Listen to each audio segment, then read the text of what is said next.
pagbabago.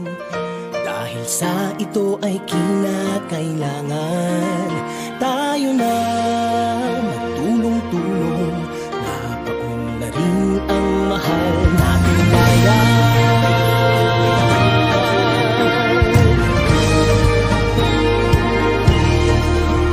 Panahon na magbabago at iayos ang mga dapat ayusin.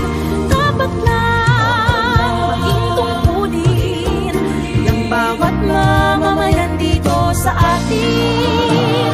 Gawin ng pagbabago patungo sa pag-asenso. Magsikap ng mabuti at nang guminhawa tayo.